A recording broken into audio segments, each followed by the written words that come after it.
Edwin K. Morris, and you are about to embark on the next Pioneer Knowledge Services Because You Need to Know, a digital resource for you to listen to folks share their experience and knowledge around the field of knowledge management and nonprofit work.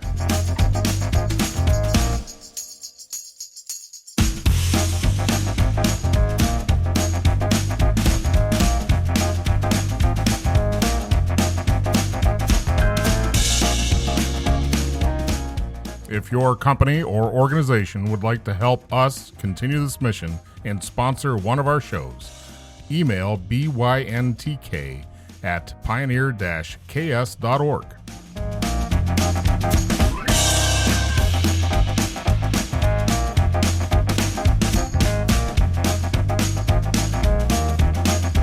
Hello, my name is Aaron Reimann, and I am located in Atlanta, Georgia, more specifically a little further north in Marietta. I've been a geek since I was about 12 or so, got into computers. I've been doing web development since 1996, so I've got a lot of gray hair because of all the stuff I've done. But I've been doing web for 25 plus years. I have a business. I sold an agency a couple years back, but now I have a new agency called ClockworkWP. And the WP is obviously for WordPress. We do a lot of WordPress development, some of it for nonprofit, but majority is not. But I mean, probably about 20% is for nonprofits. It's something that's interesting around here. And I think one of the most historical things near me is Kennesaw Mountain, which is supposedly where they say they watched Sherman. He watched Atlanta burn. I don't know if that's true, but that's what I've always been told. I've done a decent amount of hiking in my life, and I've hiked that mountain when it's like 20 degrees outside and in the summertime, so good times for me. If I were stranded on an island, the top three things that I would probably need a pocket knife, probably a lighter, and maybe a spear for fishing. I don't know. I watched Tom Hanks, try to go through that stuff, and a spear seemed pretty handy. So yeah, more so than a soccer ball, right? Right. Wilson. Wilson. He was a good guy and all, but I mean, he didn't carry his own weight. Not very helpful. I know he's not very helpful. Yeah. I wouldn't say that I have a mentor per se, nothing that's formal, but when I was 16, I was working at my dad's bookstore, and a friend of the family reached out to me and said, "Hey, I heard you like computers." And I was like, "Yeah, I like computers." He said, "Why don't you swing by my office and I'll show you what we do?" He basically taught me 3D animation on the Amiga, which is an old school computer that nobody knows anymore. Because of that, I went through high school having that job, and at the end of high school, I submitted all of the commercials and everything that I had worked on to Savannah College of Art and Design, and I actually won a scholarship with that. And he taught me how to do all the 3D animation stuff. He's a computer genius. He kind of inspired me to be like him. So, and actually he just retired like about a month ago. You want to give him a name? Oh, I do. Dennis Ott. He worked at like Turner for probably 20 years or so doing technical stuff for them. He definitely led me down that path. I think the challenge is people are so future minded and present to future minded that it's easily overlooked all the steps and things that were part of your past that put you where you are now.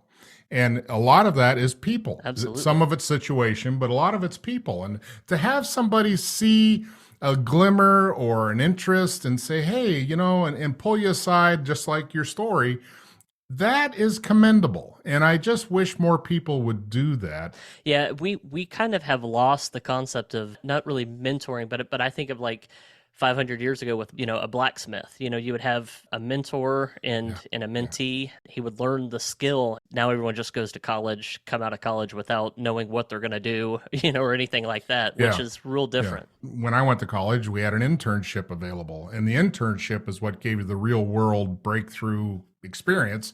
I think there's a lot of opportunities out there. People could just invest in their local community to do just what you said. Notice people and say, oh, I see you have an interest in, do you know about this? Or just spend time with them, right? Foster that interest, what little bit you can do. You don't have to be an expert in anything, but if you show interest in someone else, that will help inspire them to jump on. Yeah, and I've kind of taken that mindset is really good. And I have applied that in the aspect of ever since 2015, I've been leading the Atlanta WordPress Meetup. Now, COVID kind of, Mm-hmm. interrupted, Mm-hmm. everything where we went virtual, and now we're trying to bring that back up. But I mean, within the WordPress community, we used to, but we're trying to get it back up. Where we have every month have a meetup, and we teach people how to do stuff. That's my way of giving back, because I use a lot of open Yes, source right. tools that I don't have to pay Mm-hmm. for, and I want to give back in Yep. some way, form, or fashion. And one way to do it is by giving the knowledge back to people. Love it. So, Love it. And yeah. speaking of knowledge, let's talk about knowledge. How much knowledge do you need to be a WordPress guru? Not much. To, to be honest, and I think a lot of WordPress people would agree, because it's hard, right? Because if I'm a doctor, I have to have some kind of document saying I at least went through classes Right. and Yeah. did all this Yeah. stuff. Whereas a web developer, you can say you're a web developer and not really know how to do anything in Mhm. the web development world. You have a lot of people that will be like, yeah, my web guy, I paid him $3,000, then he couldn't complete it and he disappeared, and I think a lot of it is just because people get over their heads. They don't know Yeah. how to handle that stuff. I mean, probably early 2000s or so, doing freelance stuff, I wasn't the best, I Mhm. wasn't Mhm. great. Mhm. Now we've gotten a lot better, and I would Yeah. never do anything like that. But yeah, it doesn't take a lot. If you run an agency that does WordPress development, you write plugins from scratch, you need to know a lot of stuff. Yeah. And Right. I'm no longer an expert, as I have hired people that are smarter than Mhm. me, because I realized, okay, I can't grow my business and continue to write code. And so hired people that are better than me. They know JavaScript, know HTML, Well, eh, CSS, PHP. I you're mean, talking about a whole lot of acronyms here, but what would be your advice to a small nonprofit or mid-sized nonprofit that doesn't necessarily have the huge budget available to just have top-notch everything? Now, you brought up a point where just because you say you're a web developer doesn't mean you're a web developer. So how does a organization protect themselves and hire the right outfit to do the job? What would be your advice to them to do the test of validity? that's a good question. And it is hard, because they're looking for, if they're a nonprofit, chances are they're looking for a one-man shop that's cheap. I would say make sure that they've been around for a while. Although I try to give someone a break. You have to start somewhere, right?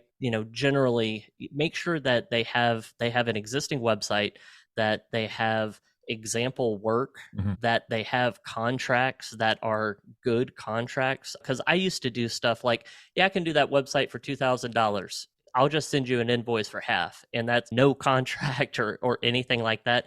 The contracts are really important, just because it protects the designer. It also protects the Ah, nonprofit. So I think contracts are really okay. important, as much as no one likes to write them. Yeah, well, so if you got somebody that's offering services that are just giving you an invoice versus what the actual scope of work is, Right. That's a problem. yeah, that's a problem. Like red light, red light. Other than doing your due diligence, what's your contract, what's your terms, all those types of things, your history, show us some past performance. Do they actually get to the point like you're hiring a person to give some references? Is that something that's worthwhile? We actually have that happen somewhat regularly, even though we're an established Ah, business. A lot of people will mhm. ask for references. That's why you always want to do good work, because people are, I mean, yeah, exactly. So you want to make sure that someone's going to say something that's really good about you at the end. Word of mouth is a Mhm. big part of what we do. If we didn't have good word of mouth, we wouldn't grow the way we have, and we've grown pretty well. So we've gotten good references in the or given out good references, I guess. So I can rate my professor. I can rate my food, beverage, and hospitality on Yelp. So what's the rating system for web development?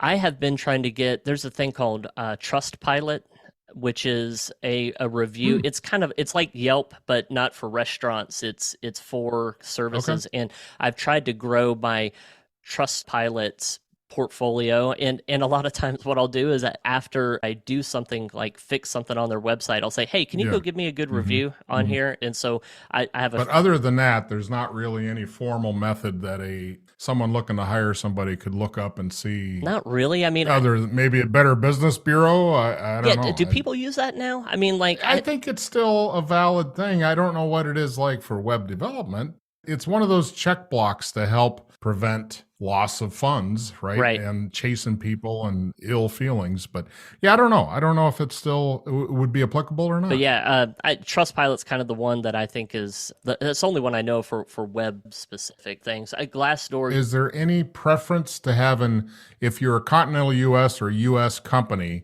looking for web development, is there any caution to going overseas and not having any control? I haven't had a great experience going overseas Okay. regularly. I think some of it's someone comes to us and says we need a plugin written. Winds up being where I've gotten quotes out of other countries, and it's about 3 times what our developers think it'll be. And so I don't know if it's a miscommunication issue or what. I haven't had a lot of luck yet in that. I'm not saying it's not possible. It just doesn't work out well for my business. So, What is the most sought after integration on a WordPress website? I think the number one integration that we do is probably just a contact form. We use Gravity Forms within WordPress to do that. And I say that because a lot of times Gravity Forms will integrate with HubSpot, lots of different CRMs. And so that's kind of the go-to integration that everybody wants, or some other ones. But I mean, the contact form is really important. Probably secondarily is Google Maps, because on the contact page, people will want to have, where their location is on there.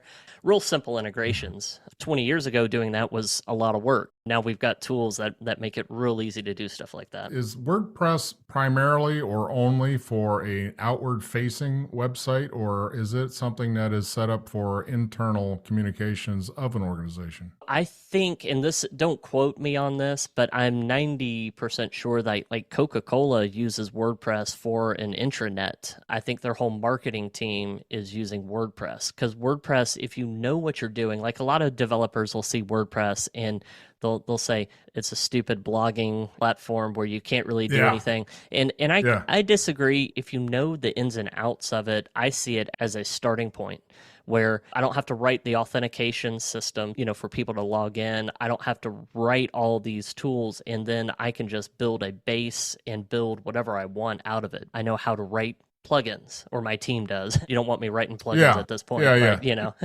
What's the I'm trying to go, is WordPress a for-profit? It used to be a 501c3. Now it is I forget what the new terminology is, but it's a for good. Like, I don't remember the terminology for it. Yeah. It's not a 501c3, but it's something like, it's not for profit either. So I'm looking at the website. They're still listed as a .org as far as their website, and it says they started in 2003. So they're relatively a new company on the set here. Yeah, WordPress is only 20 years old. It actually turns 20, I think, in May of this year. So, what's been the biggest feature of WordPress to future-proof themselves? And why have they not been bought up yet by Microsoft? I think if they were bought by Microsoft, I think the majority of the community would just shrivel up and disappear, to be honest. Oh, you think? Absolutely. They'd be like, oh, you sellouts. I mean, even though we all know that that's what everyone's goal is, to make it big and sell to somebody. If that were to happen, it really would. There would be a big fork in that. But that happens with a lot of open source projects where Oracle comes and buys MySQL, and then people are like, forget that, I'm forking it and starting MariaDB. So like that stuff like that happens regularly. It's a little scary. It seems to be in vogue as a corporate structure to build it up and then sell it out. They talk about something called the WordPress Foundation, and the WordPress Foundation is a 501c3, and it says here on their website that it has no full-time employees or people on salary. That's interesting. Whoa, Company that runs WordPress is called Automatic, and they do have, I'm not 100% sure how things are divvied up, but they do a thing called WordCamp. WordCamp. And I know that WordCamps, for example, Hmm. I'm one of the lead organizers for WordCamp Atlanta, and we're planning doing an event in October of 2023. This year, it'll be the first time since COVID to have a WordCamp, and we'll have about 650 people attending. It's a big event. We have those WordCamp events; those happen globally, and there's like 200 to 300. Let's just say pre-COVID. Right now, I can't tell you what the numbers are. They're much lower than they used to be. Doing 200-ish events globally for WordCamps is pretty awesome. The organization does a really good job making sure that the tickets are really cheap. It can't be any more than $25 a day. So you get a t-shirt, you get a meal, and you get to sit through classes basically all day long for $25. So it's a Wow. really good deal. And then we get people like GoDaddy and Bluehost and all the hosting companies to sponsor. That's how we get the price down. There's different levels of sponsorship: gold, silver, and bronze, Oh, or got it. whatever they label Got them it. as. And I can donate money, and I will for my Hmm. event. It's just a way to give back. Here again, you're giving back to the community that built this, right? Yeah, It's a community. absolutely. So WordPress is, for the most part, an open source code kind of Yep. concept. Yeah, it's actually a fork from Cafe Log, another blogging platform that Ah. it was real basic. And actually I started doing a YouTube channel about a month ago. I did a video about the first version of WordPress, and it's hysterical to see how pathetic, no offense, to the people, like if you compare it to Yeah, now, yeah, right. WordPress is pretty amazing, all the tools you Yeah, have, but you look at yeah. version, I think it starts with 0.71. It's a beta version, and it's so basic. You can blog, and that's about it. It's pretty awesome. So what's the future? I don't know. Does WordPress have any holdout for creating a niche in artificial intelligence or any of the new technologies that are rolling out? WordPress is at version 6.1.1, and at version 5, which was about 3 years ago, they released what's called Gutenberg, which is a content Mhm. editing or a page builder. And that has been Mhm. basically, the future is JavaScript, and that's for most technologies. The amount of JavaScript developers, the need for it has skyrocketed, and WordPress has jumped on that bandwagon. So I think right now they're trying to get Gutenberg, the page editor, where it is more user friendly and where people are wanting to Mhm. use it. There's been kind of a big rub, or a divide where a lot of people don't want to use Gutenberg. In fact, someone forked WordPress, and it's called Classic Press, where it doesn't have that part of WordPress in there, the Gutenberg thing. So Oh, so interesting. it's one of those things. If that's the great and bad thing about open source, is that if people don't like it, they can be like, yeah, I'm going to go do my own thing, but then you lose the whole community. And within WordPress, there's thousands of developers that contribute all the time. So Mhm. rebuild that and have ecosystem like that is really hard to restart. But it gives the opportunity to challenge the system. That, Innovation and the entrepreneurs that thumb their nose at convention and say, the heck with that. We're going to go on our own island. It's kind of unique in the sense that giving free range opportunity to the public to steer their own boat is pretty empowering. it's a very hippie mindset, in the whole open source movement kind of has that mindset. I don't tie the concept of hippies to high tech. It just is kind of funny. Well, let me And now they're the system. yeah, let me tell you a quick story. There's a company called Microsoft. Ballmer, I think was his name. Steve Ballmer said Linux is a cancer, was very anti Linux. And Linux Source, if you guys don't know, it's an operating system similar to like the Macintosh operating system. And Microsoft was anti Linux. Now, Microsoft makes most of its money, I think, through Azure, and it's all running Linux. So Microsoft has completely flipped, where they realized open source, why not use all these thousands of people that are writing code, and let's wrap that product and give it support and make money off of it. And even things like Edge, the browser that they use right now. Edge, if you look at the history of that, it's a fork from Chromium, which is Chrome's browser, which was a fork of WebKit, which was Apple's browser, which was a fork of KHTML, which is a Linux browser that came with KDE. So now we have basically a Linux open source browser that is the primary browser now for a Microsoft operating system, which is just really fascinating to me that it's kind of gone completely the other way around, where it was a cancer and now it's a great way for people to make money. So it's weird, but it works for them. The survival and adaptability of any corporate structure or organizational structure is to identify what's the best solution, regardless of the gut connection to what they thought or what. Whenever you say, we'll never do that, then you're going to kind of step on your own foot to save face sometime. It's funny because you talk about product evolution. I just saw fire starter for somebody's lighting candles. That was a battery operated chargeable USB device made by Zippo lighter company. Zippo. It's like, oh, interesting.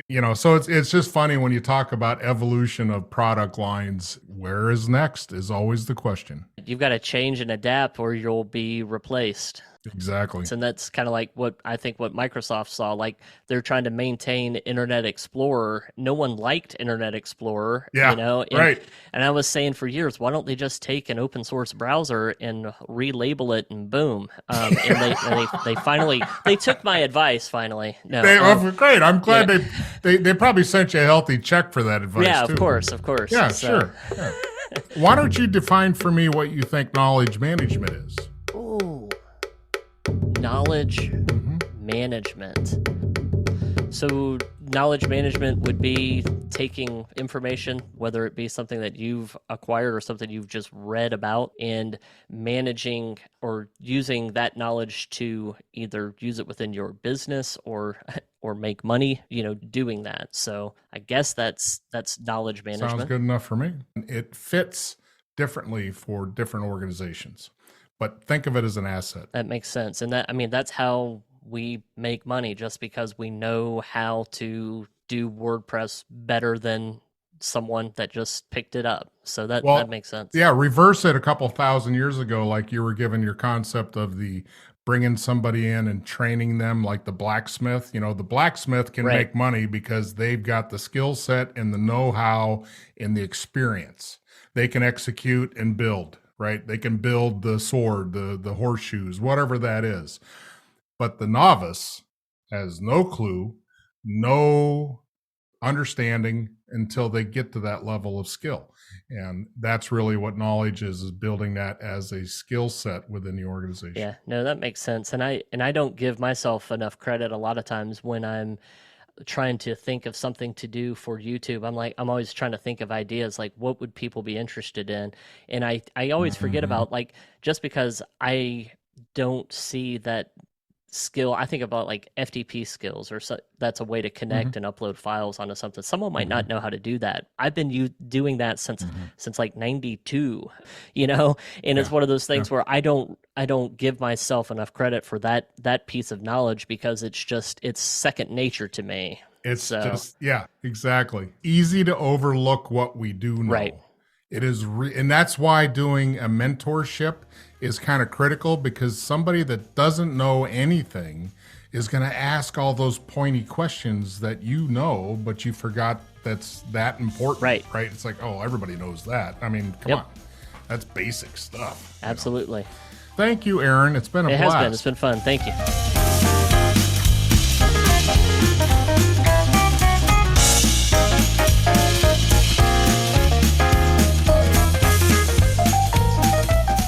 You have just finished our latest Because You Need to Know, a public service of Pioneer Knowledge Services. Please join us on LinkedIn and find us at pioneer-ks.org.